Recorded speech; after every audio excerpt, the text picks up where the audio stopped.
आइए दोस्तों, आज हम बात करेंगे तुलसी विवाह की कथा की। एक बार शिव ने अपने तेज को समुद्र में फेंक दिया।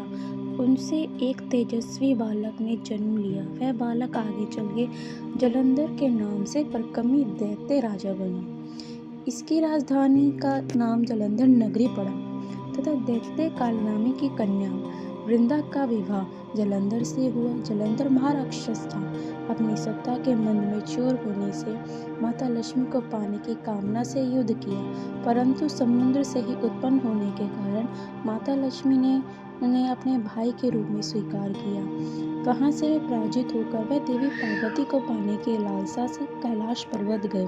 भगवान देवीधर्त शिव का ही रूप धार कर माता पार्वती के समीप गए, परंतु माँ ने अपने योग बल से उन्हें तुरंत पहचान लिया तथा वहां से अंतर्ध्यान हो गई। देवी पार्वती ने क्रुद्ध होकर भगवान विष्णु को सुनाया, परंतु जलंधर की पत्नी वृंदा अत्यंत प्रतिव्रती स्त्री थी। उसी के प्रतिव्रत धर्म की शक्ति से जलंधर न तो मर जाता था न ही पराजित होता था। इसलिए जलंधर का नाश करने के लिए वृंदा का प्रतिव्रत धर्म को भंग करना बहुत आवश्यक हो गया था। इसी कारण भगवान विष्णु ऋषि का वेश धारण कर वन में जा पहुंचे, जहां वृंदा अकेली भ्रमण कर रही थी। भगवान के साथ दो मायावी राक्षस भी थे, जिन्हें देखकर वृंदा भयभीत हो गई। ऋषि ने वृंदा के सामने पल में दोनों को भस्म कर दिया। उनकी शक्ति देखकर वृंदा ने कैलाश पर्वत पर महादेव के साथ युद्ध कर रहे अपने पति जलंधर के बारे में पूछा। ऋषि ने अपनी माया जाल से दो वन प्रकट किए। वन एक वानर के हाथ में जलंधर का सिर था और दूसरे के हाथ में धड़। अपने पति की यह दशा देखकर वृंदा मूर्छित होकर गिर पड़ी। होश में आने पर उन्होंने ऋषि रूपी भगवान से विनती की कि वह उसके पति को जीवित करें। भगवान ने अपनी माया से पुण्य जलंधर का सिर धड़ से जोड़ दिया, परंतु स्वयं भी वह उसी शरीर में प्रवेश कर गया।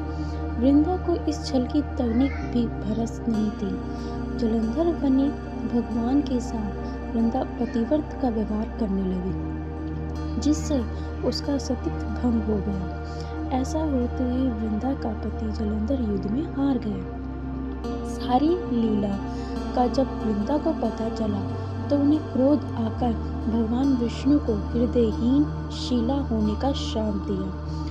अपने भक्त के शाप से भगवान विष्णु ने स्वीकार किया और शालिग्राम पत्थर बन गए। सृष्टि के पालनकर्ता के पत्थर बन जाने से ब्रह्मा असंतुलन की स्थिति हो गई। ये देखकर सभी देवता ने वृंदा से प्रार्थना की वे भगवान विष्णु को श्राप से मुक्त कर दे। वृंदा ने भगवान विष्णु को श्राप मुक्त कर स्वयं आत्मदाह कर लिया। जब वृंदा भस्म हुई, माँ तुलसी का पौधा उगाया। भगवान विष्णु ने वृंदा से कहा, हे वृंदा, तुम अपने सतीत्व के कारण मुझे लक्ष्मी से भी अधिक प्रिय होगी। अब तुम तुलसी के रूप में सदा मेरे साथ रहोगी। तब से हर साल कार्तिक महीने की देवउत्थानी एकादशी के दिन तुलसी विवाह के रूप में मनाया जाता है। जो मनुष्य भी मेरे शालिग्राम रूप के साथ तुलसी का विवाह करेगा, उसे इस लोक और परलोक में भी लोक यश प्रताप होगी। उसी दैत्य जलंधर की ये भूमि जलंधर नाम से व्याप्त होगी। सती वृत्त वृंदा का मंदिर मोहल्ला कोटा किशनगंज में स्थित है। कहते कि इस स्थान पर एक प्राचीन गुफा भी है जो सीधा हरिद्वार तक जाती है। सच्चे मन से 40 दिन तक सती वृंदा देवी के मंदिर में पूजा करने से भी मनोकामना पूर्ण होती है।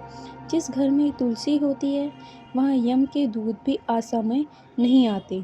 मृत्यु के समय जिसे प्राण मंजरी सहित तुलसी और गंगा जल मुख में रखकर निकल जाते हैं, वह पापों से मुक्त होकर वैकुंठ धाम को पहुँचते हैं। जो मनुष्य तुलसी और आंवला की छाया में अपने पितरों की श्रद्धा करता है, श्राद्ध करता है तथा पितृ मोक्ष को प्रदान करते हैं। ये था हमारा तुलसी विवाह।